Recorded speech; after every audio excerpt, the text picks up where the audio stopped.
अश्विनी वैष्णव माननीय मंत्री ओडिशारू निर्वाचित होगी जाइछन्ति जेतु ओडिशारू निर्वाचित होइछन्ति ओडिशा को तांकर भेटी एटा देइछन्ति ओडिशा को जो भेटी देइछन्ति आमे भाबितिलु ओडिशा को किछि देबे हेड ओडिशा को एबे भेटी देइछन्ति वाल्टियर डिवीजन को नैछन्ति एवं जोटा कि आमर भुवनेश्वर रेलवे आमर ईस्ट कोस्ट रेलवे अच्छी तो खोर्धा डिवीजन सबू तांगे पलसा फलसा सबू पड़ेला आ किछि नाई आम ये खाली शुखिलाटा यहाँ निजुक्ति हम ना ओडिशा को डबल इंजिन सरकार ट्रिपल धक्का देखंतु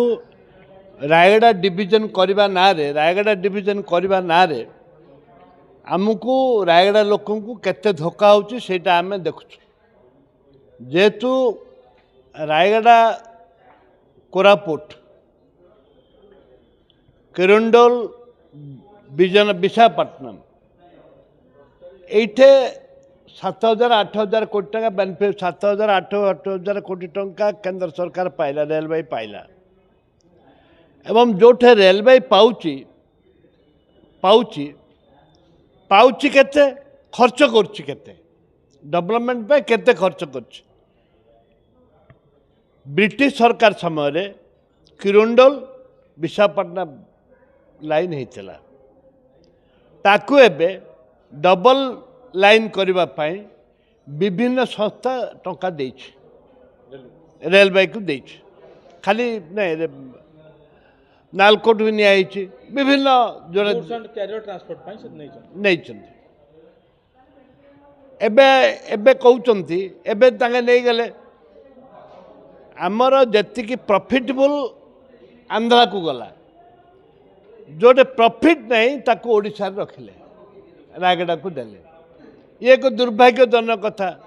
आमर अविभक्त कोरापुट जिला केंद्र सरकार सबुबले अवहेला करी आछि तमें देइछ केते आमटू नहींच केते तार हिसाब दियो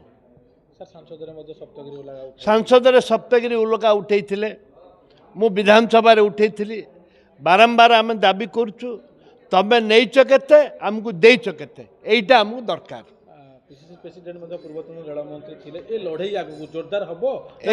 ए लड़ई हमारा नेता पीसी प्रेसिडेंट जे भक्तचरण दास क्रांतिकारी लोक लड़ुआ लोक आमे ताकू जोरजार की लड़ू जोरजार की लड़िकी आमर दाबी हासिल करूँ अश्विनी वैष्णव माननीय मंत्री ओडिशारू निर्वाचित होगी जाइछन्ति जेतु ओडिशारू निर्वाचित होइछन्ति ओडिशा को तांकर भेटी एटा देइछन्ति ओडिशा को जो भेटी देइछन्ति आमे भाबितिलु ओडिशा को किछि देबे हेड ओडिशा को एबे भेटी देइछन्ति वाल्टियर डिवीजन को नैछन्ति एवं जोटा कि आमर भुवनेश्वर रेलवे आमर ईस्ट कोस्ट रेलवे अच्छी तो खोर्धा डिवीजन सबू तांगे पलसा फलसा सबू पड़ेला आ किछि नाई आम ये खाली शुखिलाटा यहाँ निजुक्ति हम ना